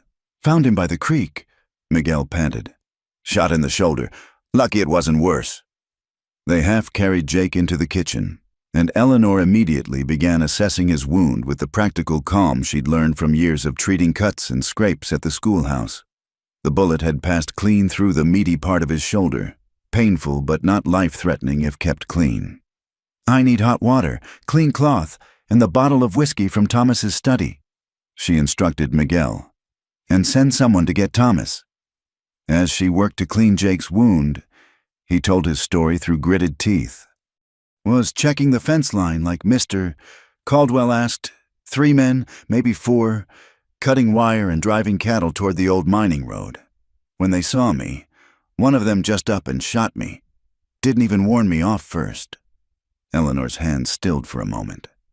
These weren't ordinary thieves trying to avoid capture. They were sending a deliberate message. Anyone who interfered would be hurt. "Did you recognize any of them?" she asked, resuming her careful cleaning of the wound. "One looked familiar. Thought I'd seen him in town, but can't place where." Thomas arrived as Eleanor was bandaging Jake's shoulder, his face white with controlled fury when he saw the blood on his most trusted employee. "How bad is it?" "Clean wound," Eleanor reported. "He'll need rest and careful tending, but he should heal fine." Thomas's eyes met hers across the kitchen table, and she saw something new in his expression, a recognition of her competence under pressure that went beyond managing household tasks. "Jake, I want you to stay in the bunkhouse for the next few days. No riding alone, no checking fence lines without at least 2 other men. Mr. Caldwell, I can still work. You can still work when you're not bleeding." Thomas cut him off firmly. "These men mean business, and I won't have anyone else shot on my property." That evening, after Jake had been settled in the bunkhouse and the boys put to bed, Thomas and Eleanor sat in the kitchen making plans. "I've sent Peter to town to wire the territorial marshal," Thomas said, "but it'll be at least a week before anyone can get here, and that's assuming the weather holds." Eleanor poured coffee for both of them, her mind working through possibilities. "What do we do in the meantime?" "We defend what's ours. I've got 6 good men, counting Jake when he's healed. And this house is built solid. We can hold out if we have to." Eleanor thought of Daniel and Samuel, sleeping peacefully upstairs, unaware that their world was under threat. "What if they come here, to the house?" Thomas's expression darkened. "Then they'll find out that threatening my family was a mistake." The quiet steel in his voice sent a shiver down Eleanor's spine, not of fear, but of something that might have been pride. This was a man who would protect what was his, no matter the cost. "What can I do to help?" she asked. Thomas looked surprised by the question. "You, Eleanor, if trouble comes, I need you to take the boys and get to the root cellar. There's supplies there, and it's the safest place on the ranch." "That's not what I meant." Eleanor straightened in her chair. "I can shoot. Thomas, my father taught me when I was 12, and I know basic medical care, as you saw today. If there's going to be trouble, I want to help, not hide." Thomas stared at her as if seeing her for the first time. "You'd do that? Risk yourself for this place?" "This is my home now," Eleanor said simply. "These are my children, and you're my husband. Where else would I be?" Something shifted in Thomas's expression, surprise giving way to something deeper and more complex. For a moment, Eleanor thought he might reach across the table to take her hand. Instead, he nodded slowly. "All right, but if things go bad, if it looks like we can't hold them off, you take the boys and run. Promise me that." "I promise." The attack came 2 nights later. Eleanor woke to the sound of gunfire and men shouting. For a moment, she lay frozen in bed, hoping it was just a bad dream. Then she heard Thomas's voice bellowing orders in the yard, and reality crashed over her like cold water. She threw on her robe and ran to the window. In the moonlight, she could see muzzle flashes near the barn and dark figures moving between the buildings. The rustlers had decided to hit the ranch directly. Eleanor ran to the boys' room. Daniel was already awake, sitting up in bed with wide, frightened eyes. Samuel was still asleep, somehow undisturbed by the chaos outside. "What's happening?" Daniel whispered. "Bad men are trying to steal our cattle," Eleanor said, forcing her voice to stay calm. "Your papa and the ranch hands are fighting them off. I need you to be very brave and help me with Samuel." Daniel nodded solemnly, already reaching for his clothes. Eleanor gently woke Samuel, who began to cry when he heard the gunshots. "It's all right, sweetheart," she soothed, lifting him into her arms. "We're going to play a game of hiding, just like we practiced." She'd made it into a game over the past few days, teaching the boys where to go if there was ever trouble. Now she was grateful for that foresight as she led them quickly downstairs to the kitchen. The root cellar was accessed through a trapdoor in the pantry floor. Eleanor had prepared it with blankets, water, and food, hoping she'd never need to use it. She lifted the door and saw Daniel's face pale at the dark opening below. "I don't want to go down there," Samuel whimpered, I know, baby, but it's safe, and Papa will come get us when the bad men are gone. Eleanor was about to follow the boys down when she heard a crash from the front of the house. Someone was trying to break in. Her blood turned to ice. If the rustlers got into the house, they'd find the boys easily enough. The root cellar was good for hiding from casual searchers, but not from men who had time to look thoroughly. "Daniel," she whispered urgently, "take Samuel and hide in the very back corner. Cover yourselves with the blankets and don't make a sound no matter what you hear. I'll be back soon." "Where are you going?" Daniel's voice was tight with fear. "To make sure the bad men don't find you." Eleanor closed the trap door and quickly rearranged the pantry to hide it. Then she grabbed Thomas's shotgun from beside the kitchen door, a weapon she'd learned to load and fire during her first week on the ranch. The front door splintered just as she reached the hallway. Two men burst into the house, both armed and moving with the confidence of people who thought they faced no real opposition. They froze when they saw Eleanor standing at the end of the hall, shotgun raised and pointed directly at them. "This is private property," she said, surprised by how steady her voice sounded. "You need to leave, now." One of the men laughed. "Well, look what we have here. Thomas Caldwell's new bride, trying to play soldier. Last warning," Eleanor said, tightening her grip on the weapon. The men exchanged glances, and Eleanor saw the calculation in their eyes. They thought she was bluffing, that a schoolteacher turned rancher's wife wouldn't actually pull the trigger. They were wrong. When the first man took a step toward her, Eleanor fired. The blast echoed through the house like thunder, and the man went down with a cry, clutching his leg.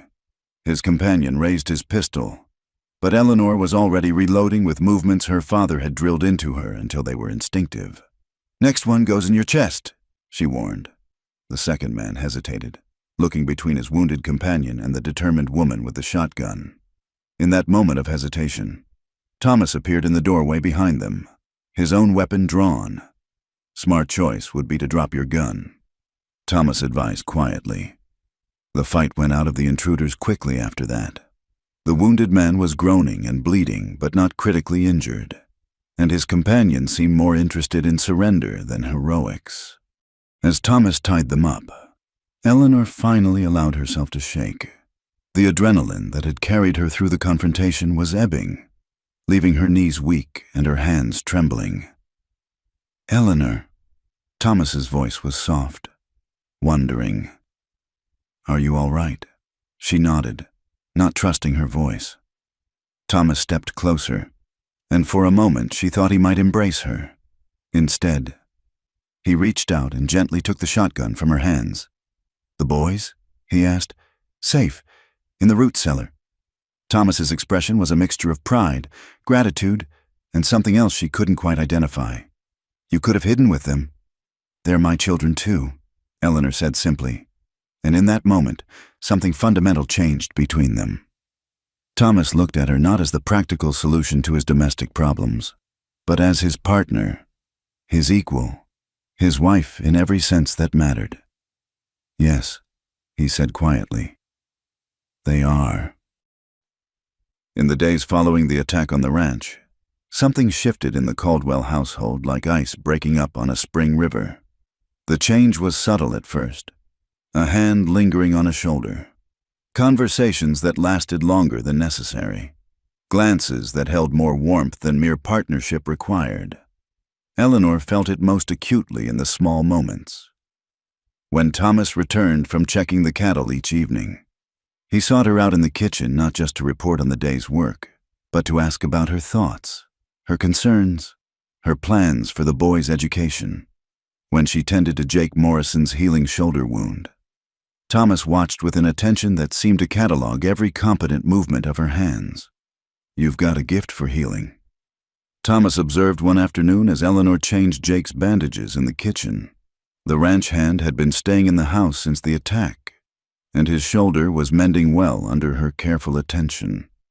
"My mother taught me," Eleanor replied, securing the clean bandage. "She said every woman should know how to tend wounds in illness. Never knew when you might be the only help available." "She was a wise woman," Thomas said, and Eleanor caught something in his voice that made her look up. He was watching her with an expression she couldn't quite read. Admiration, perhaps, mixed with something deeper. Jake cleared his throat, reminding them both of his presence. "Mrs. Caldwell, I can't thank you enough. Doc in town couldn't have done better." Eleanor felt heat rise in her cheeks at the praise. Just doing what needs doing.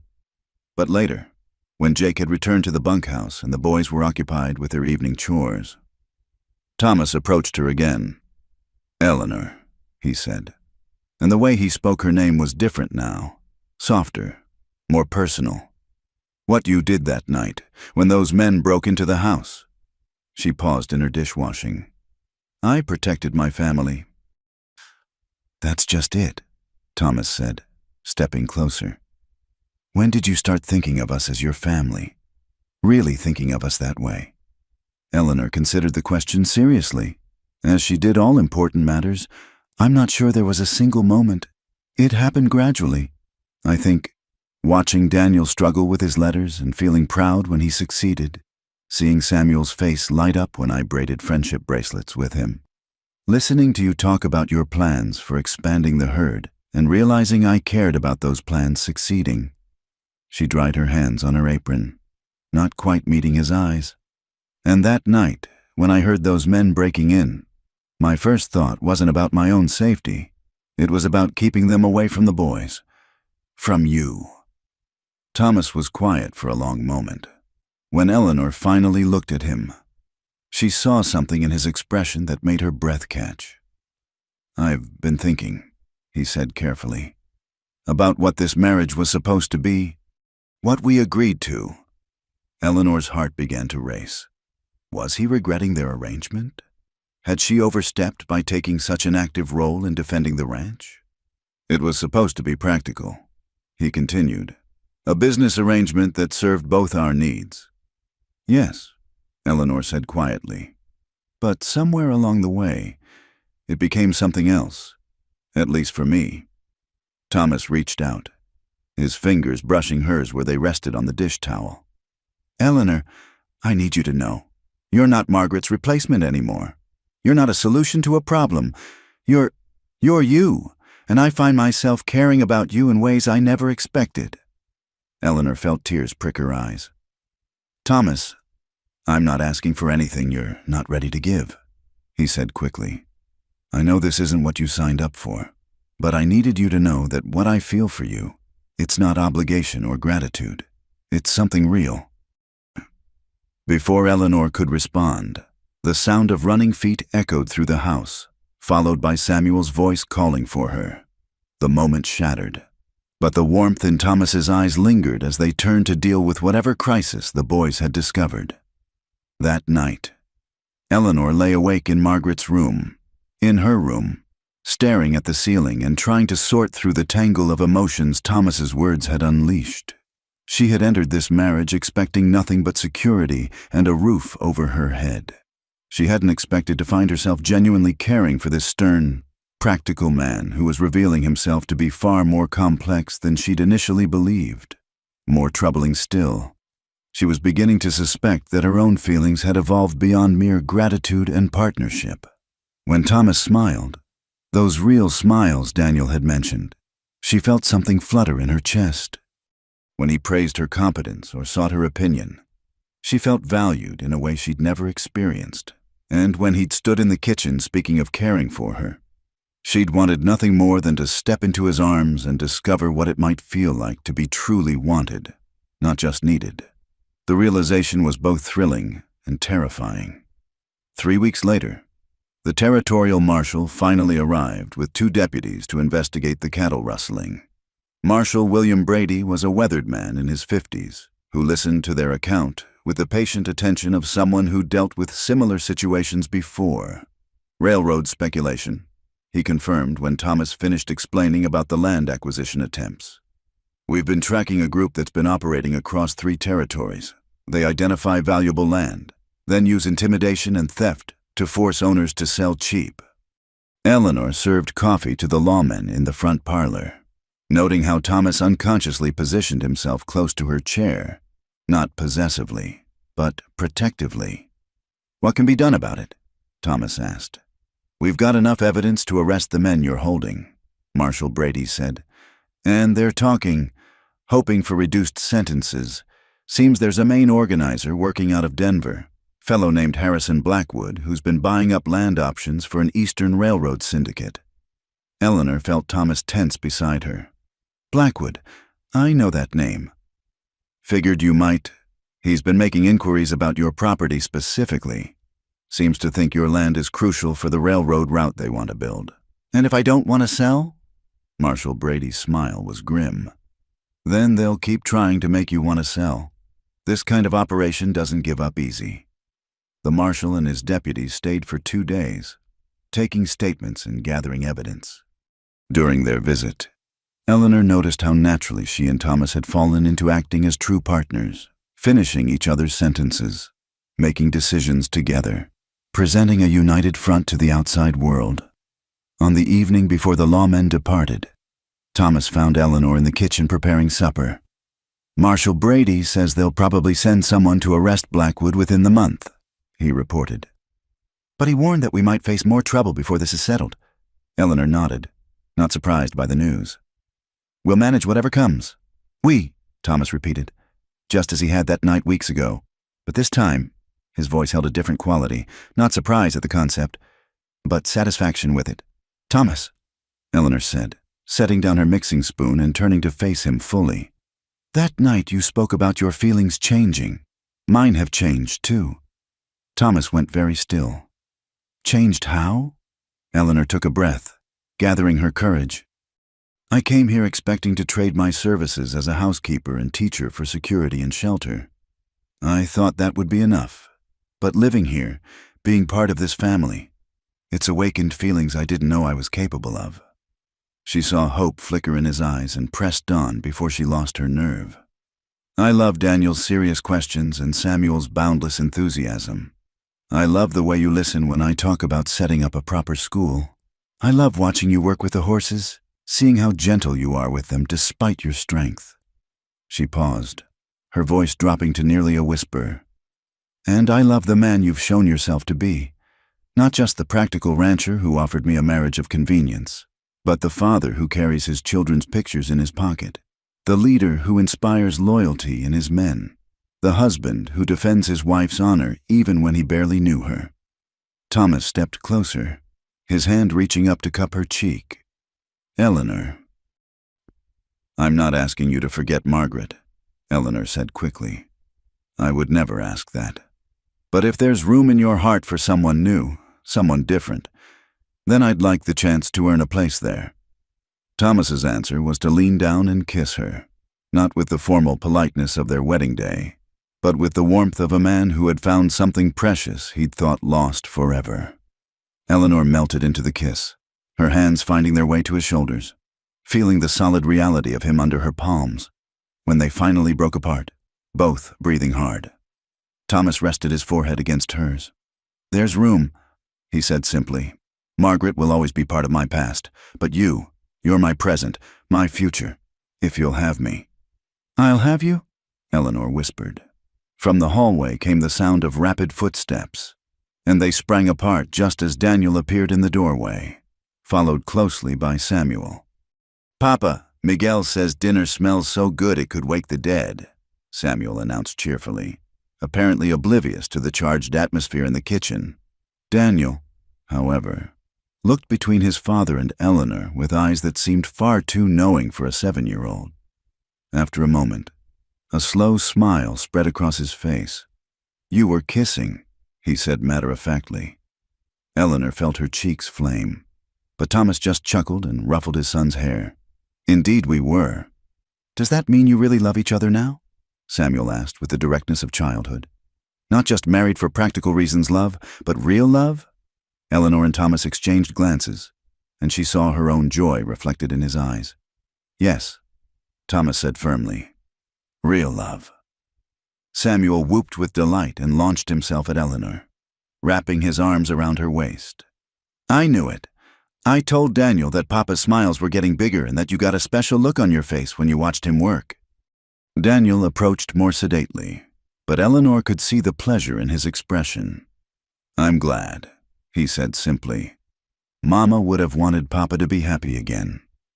The generosity of the statement, coming from a child who had lost so much, brought tears to Eleanor's eyes. She knelt down and gathered both boys into her arms. "I love you both so very much," she said. "And I promise to take good care of your papa, and we'll take good care of you too," Daniel said solemnly. That night, after the boys were asleep and the house had settled into quiet, Eleanor and Thomas sat together in the front parlor. They weren't touching. Propriety still mattered, even between married couples, but the space between them hummed with new possibility. "What happens now?" Eleanor asked. "Now we finish what we started," Thomas said. "We build a life together, a real one, based on choice rather than necessity." Eleanor thought about the journey that had brought them to this moment, from her desperate arrival during a blizzard to this evening when everything had changed between them. It hadn't been the romance of storybooks, but it had been real, built on respect and partnership, tested by adversity, and strengthened by the decision to keep choosing each other. "I'd like that," she said. Thomas reached over and took her hand, intertwining their fingers. "The railroad business isn't over. There may be more trouble ahead. Then we'll face it together."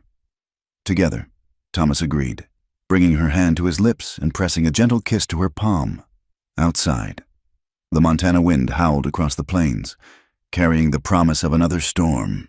But inside the Caldwell house, warmth and light pushed back the darkness. They had found something neither of them had been looking for when they made their practical arrangement.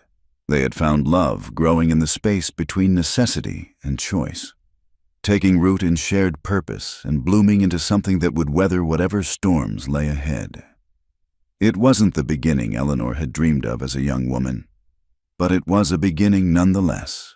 And sometimes, she reflected as she sat beside her husband in the glow of the firelight, the best stories were the ones you never saw coming.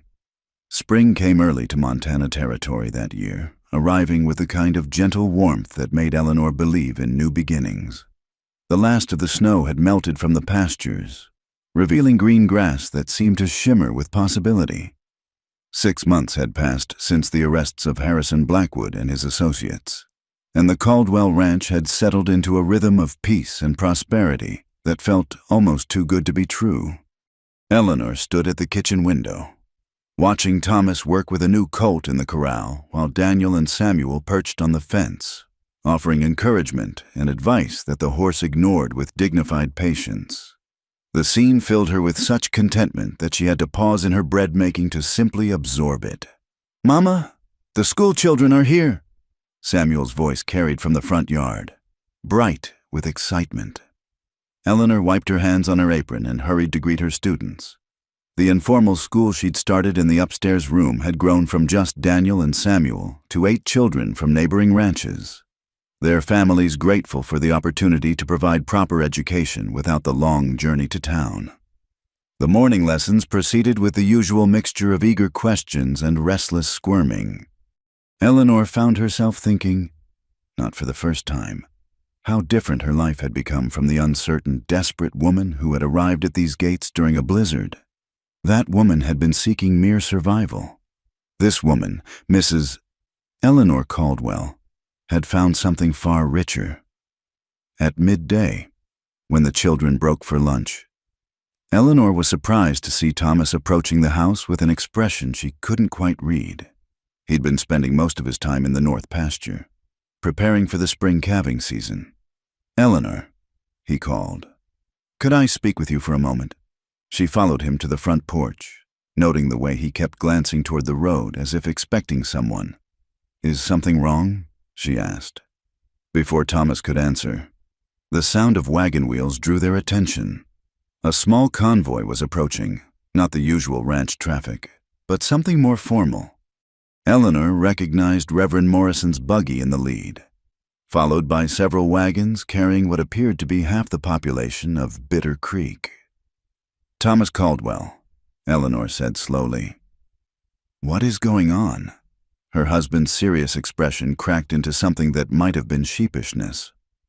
"Well, you see, I've been thinking about something you said months ago, about how our first wedding was more of a business transaction than a real celebration."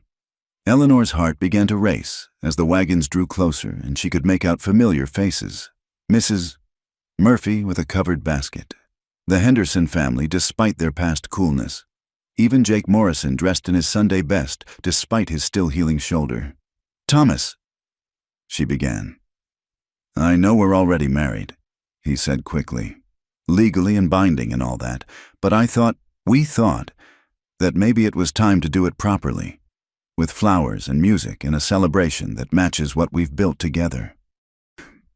The wagons had reached the house now, and Eleanor could see that they were loaded with food, decorations, and what appeared to be Mrs. Henderson's prized fiddle. Reverend Morrison climbed down from his buggy with far more enthusiasm than he'd shown for their first ceremony. "Mrs. Caldwell," the preacher called cheerfully, "I hope you don't mind the intrusion, but your husband was quite insistent that we mark this day properly."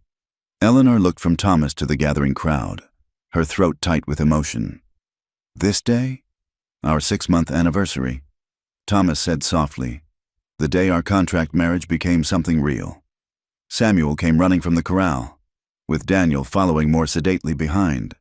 Both boys were grinning with the satisfaction of people who'd been keeping a wonderful secret. "Surprise, Mama!"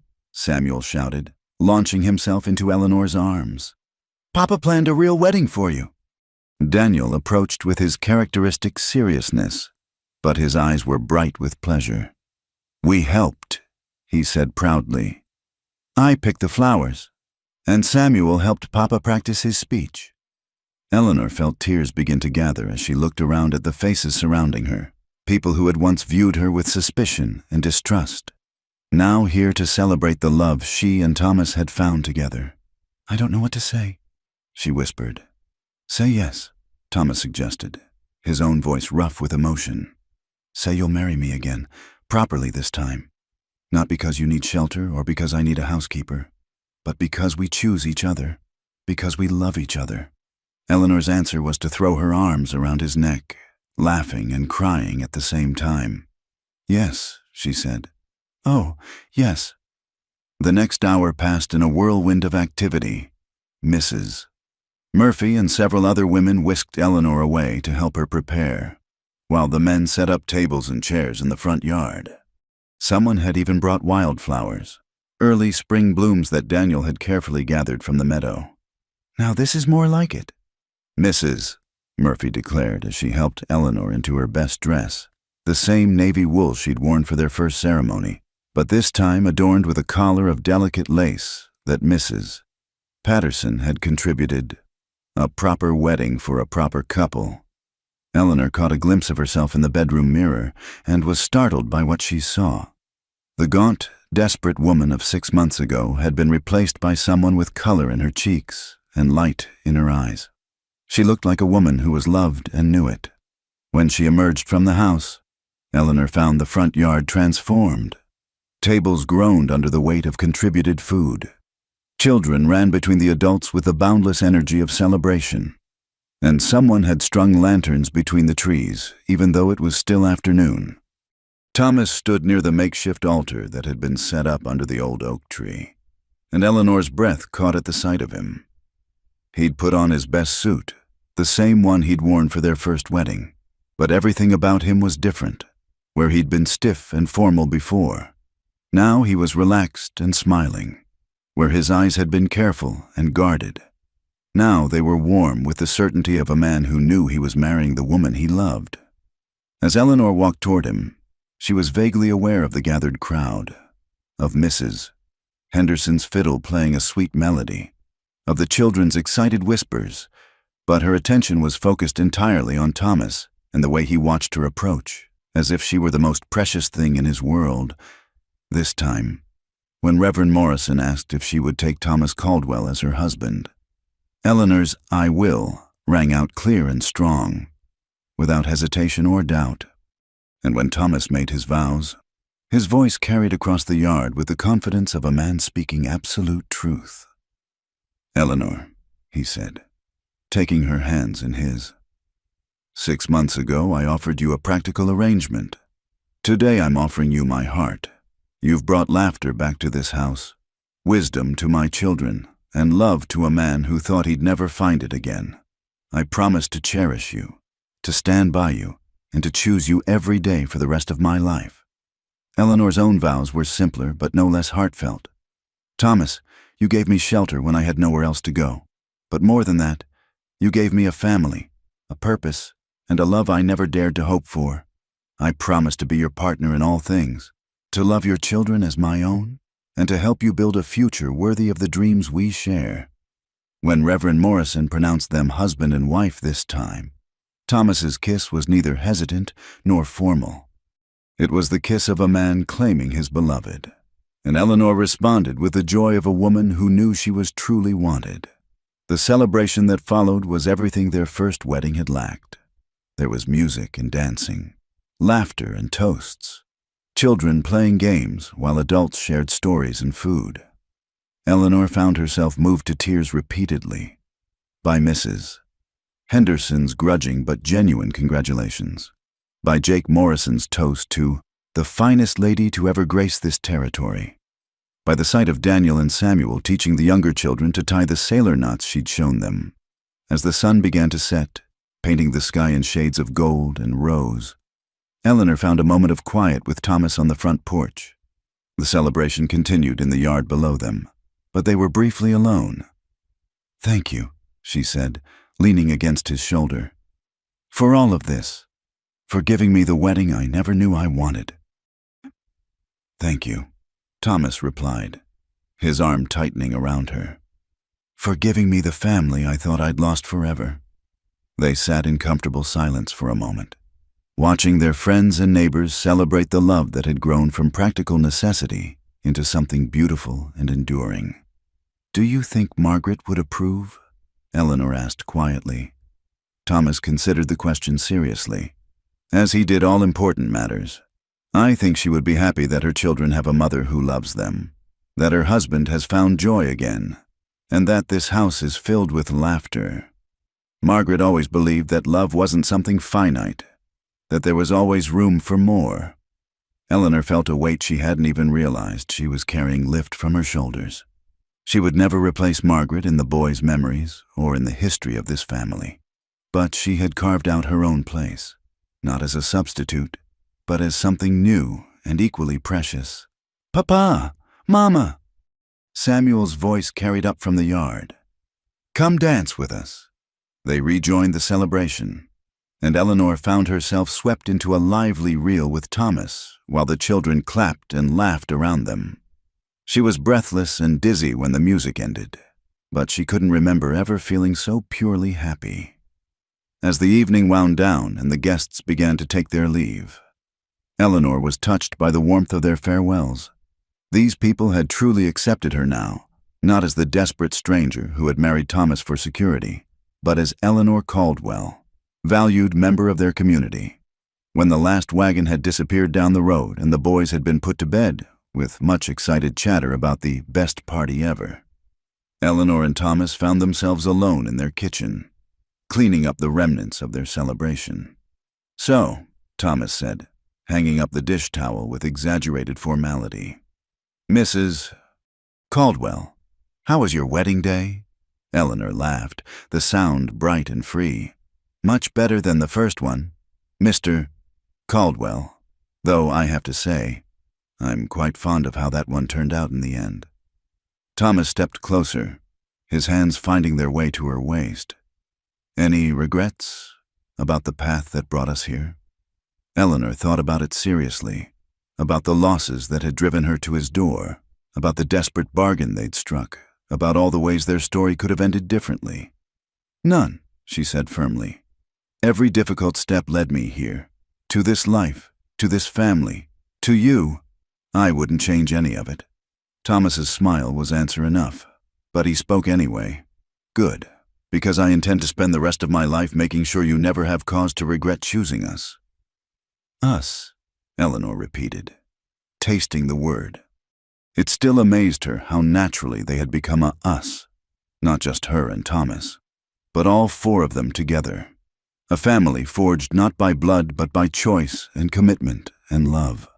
Outside, the Montana wind whispered across the plains, carrying the promise of summer warmth and autumn harvests, of years stretching ahead filled with the ordinary magic of shared days and common purpose. But inside the Caldwell house, warmth and light held steady against any storm. They had started with a contract, a practical arrangement between two people who needed what the other could provide, but they had built something far more valuable, a true family, founded on love that had grown slowly and surely, tested by adversity and strengthened by choice. It wasn't the beginning Eleanor had dreamed of as a young woman, but it was perfect in its own way. Because sometimes the most beautiful love stories weren't the ones that began with passion and roses, but the ones that began with two people choosing to stay, to work, to hope, and discovering along the way that they had found something worth keeping forever. In the harsh frontier of Montana Territory, where survival often mattered more than sentiment, Eleanor Caldwell had learned that love didn't always arrive with fanfare. Sometimes it came quietly, wearing work clothes and practical promises. Sometimes it grew in the space between necessity and choice, taking root in shared purpose and blooming into something that could weather any storm. And sometimes, if you were very fortunate, it became the foundation upon which you built not just a marriage, but a home, a family, and a future worthy of all the hope you'd ever dared to carry.